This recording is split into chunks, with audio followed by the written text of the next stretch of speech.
Bueno, ahora a continuación vamos a ver lo que es la teoría de la transmisión óptica, cómo transmite, la diferencia con el resto de las tecnologías, y vamos a empezar por eso. ¿Por qué transmisión óptica? Porque tiene un montón de bondades con respecto a lo que es cobre, radio, satélite.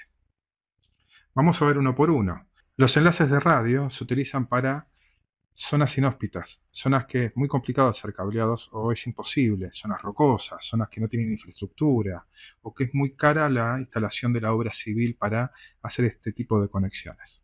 Entonces se utilizan radios, los radios están limitados por las capacidades y aparte son muy costosos por lo que es la infraestructura que tiene que soportar el radio. Tenemos las torres, el mantenimiento sobre torre también tiene sus desventajas y hace que sea una tecnología más bien limitada para ese aspecto. Después, los conocidos satelitales, tenemos el caso de lo que está desplegando Elon Musk, que son varios satélites a nivel global para brindar a toda la región, porque tengamos en cuenta que el satélite está orbitando. Entonces, con un solo satélite yo no puedo brindar disponibilidad de 24 horas a un mismo sitio porque está orbitando alrededor del globo. Aparte de que poner en órbita un satélite es altamente costoso y el ancho de banda también está limitado, porque estamos hablando de que es un solo satélite, tiene una capacidad limitada. Después tenemos la tecnología de cobre. Que la tecnología de cobre, el principal límite que tiene es la distancia. Para poder transmitir en distancias largas tenemos que usar un montón de amplificadores, un montón de activos que aumentan la potencia de la señal para poder llegar a destino, porque tiene mucho desgaste el cobre. Entonces no tenemos estas distancias tan largas como habíamos visto y habíamos comentado para fibra óptica. Y después el ancho de banda, porque es un medio que es totalmente superado por la fibra óptica. La fibra óptica, a diferencia del cobre, la limitación que hoy tiene es en la tecnología. Acá podemos ver, por ejemplo, que una prueba en Japón en el año 2020 se llegaron a alcanzar velocidades de 178 terabytes por segundo. Eso quiere decir que son unos 178.000 gigabytes por segundo. Estamos hablando sobre un pelo de fibra óptica. Los cables de fibra óptica están compuestos por muchos pelos, entonces podemos lograr anchos de bandas de transmisión mucho más grandes. Y aparte no solo eso, la distancia para fibra óptica puede llegar hasta los 120 kilómetros sin equipamiento intermedio que tenga que elevar la potencia del láser. Entonces tenemos hasta 120 kilómetros en donde solamente se detecta el cable y no tenemos ningún elemento activo salvo en las puntas, que son los equipos de transmisión. Primero que nada, para ver cómo funciona la transmisión óptica, tenemos que repasar las conversiones analógicas a digital. Partimos de una señal analógica, que en concepto una señal analógica es una señal continua, sin irrupciones. Nosotros vemos acá que tenemos una continuidad perfecta de la línea de esta señal. A mí me gusta usar el concepto del cassette, porque cuando yo era adolescente viví el traspaso de lo que era el cassette al CD y fue tecnológicamente el traspaso de lo analógico a lo digital. Ese era el mejor ejemplo. Nosotros teníamos una cinta continua y pasábamos a un CD que lo que hacía era tomar muestras de la señal digital en periodos de tiempos definidos. Cuanto menor sea el periodo de tiempo, mayor es la calidad digital que nosotros obtenemos, porque la muestra es más chica y tiene mayor definición. Supongamos, por ejemplo, en la televisión, cuando nosotros tenemos HD, SD, y si es una señal digital se pueden ver píxeles dentro de la pantalla. Esos píxeles son la definición del muestreo que se están capturando de una señal analógica y se están pasando a una señal digital, terminando en lo que es una señal tipo escalera, como vemos acá, por cada una de las muestras que toma de la señal analógica. ¿Cómo funciona el conversor analógico digital? Acá tenemos un ejemplo de especificaciones técnicas de un chip para conversión analógico digital que usa un código de 4 bits. Acá nace lo que es el concepto de ceros y unos para todo lo que es informática, datos digitales que se utilizan hoy en día. Este chip, por ejemplo, tiene una señal de entrada que la vemos acá en la parte inferior o en el eje Y, que tiene valores que bien podrían ser valores de tensión, ¿sí? Y nosotros vemos que acá tenemos una muestra de estos valores de tensión por cada 0,125. Ese es el ancho de muestra que yo voy a tomar para pasar de una señal analógica a una señal digital. En este caso, por ejemplo, podemos tomar un valor al azar como el 0,875 y podemos ver que el referente de la señal digital es el número 0110. En 4 bits nosotros podemos lograr una combinación de números entre ceros y unos de 16 valores que van a tener su correspondiente valor por tensión en la entrada. Y a la salida vamos a tener de esta pendiente una escalera. Ahora sí, vamos a ver cómo funciona la transmisión óptica. Y vamos a empezar por lo que es una señal analógica. La señal analógica van a ser los datos que nosotros queremos transmitir.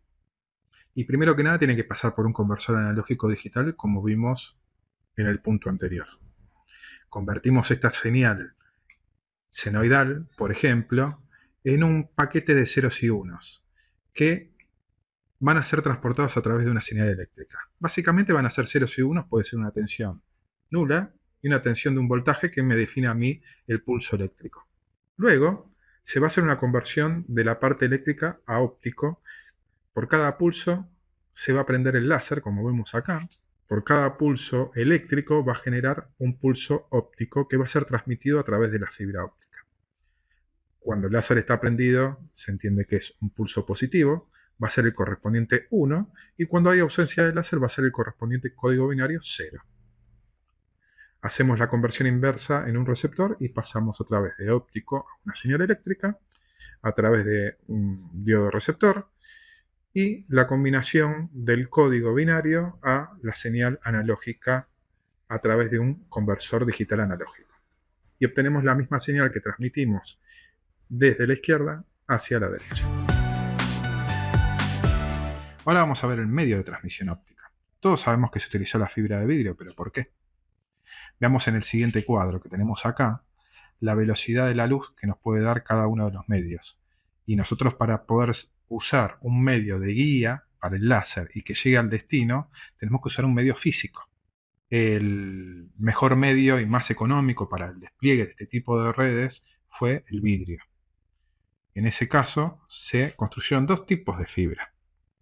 Una fibra monomodo con un núcleo de entre 8 y 12 micrones y una fibra multimodo con un núcleo más grande que está entre 50 y 200 micrones y tienen diferentes utilidades. Como vemos acá, la fibra multimodo transmite con un rebote, con un ángulo de reflexión que se utiliza dentro de la fibra y genera mucha atenuación, mucha pérdida. Por ende, esta fibra no es para distancias largas. Sin embargo, la fibra monomodo, que solamente puede transmitir un modo de láser, es una transmisión más recta, con un mínimo de rebote dentro del núcleo óptico y genera menor atenuación. Y es especial para enlaces largos. Acá vemos un ejemplo de la vista de un microscopio para fibra. Vemos a nivel microscópico cómo se ve realmente la fibra con lo que es el cobertor de 125 micrones y lo que es el núcleo muy chiquitito. En este tipo es una fibra monomodo que nos presenta un núcleo de entre 8 y 12 micrones. Los cables, como contamos anteriormente, transportan más de una fibra óptica. Llegan hasta 512 fibras, por lo menos los que se están comercializando hasta el momento, y podrían superar esa cantidad, pero son límites de la fabricación de cables. Ahora vamos a ver el concepto de dispersión cromática. Es muy importante la dispersión cromática para este tipo de redes, porque es un límite técnico que nosotros también tenemos en las transmisiones ópticas. La dispersión cromática es el efecto en el cual un pulso óptico se ensancha. Esto se genera porque el láser está compuesto por fotones, como la luz, y estos rebotan dentro de la fibra óptica generando algún atraso y ensanchamiento de esta curva. El efecto de ensanchamiento de la curva por dispersión cromática en un dato, lo que nos hace, en el caso nosotros vemos una recepción que es óptima, es aceptable, con dispersión cromática mínima. Pero si nosotros tenemos una dispersión cromática más grande, ya sea porque queremos cubrir distancias más largas o porque el láser genera esta dispersión cromática a través de la fibra, vamos a ver que el dato se empieza a perder. Nosotros vemos que del 1011 en la recepción 2 ya tenemos dos unos, no se sabe si lo puede interpretar, puede ver todo como una pendiente 1 y lo que nosotros generamos acá es una pérdida de la información. Entonces hay que tener en cuenta esto, porque por ejemplo en la tecnología GPON, La dispersión cromática abarca una distancia máxima de entre 10 y 20 kilómetros. Si bien nosotros, por ejemplo, con GPON, si nosotros tenemos una OLT con un puerto que tiene un split ratio de 128, podríamos utilizar combinaciones de splitter de 4 y 8, entre 2 y 3 niveles, para llegar a los 128 clientes. Pero si nosotros podríamos pensar que queremos llegar a distancias más largas, eliminamos splitter en el medio, entonces lo que estoy eliminando son atenuación en el medio del camino para llegar a distancias más largas. Lo que también se asocia a esta limitación técnica es la dispersión cromática. Porque vamos a llegar a una distancia más larga, pero vamos a tener una señal de recepción del tipo 2, en donde ya perdimos toda la información.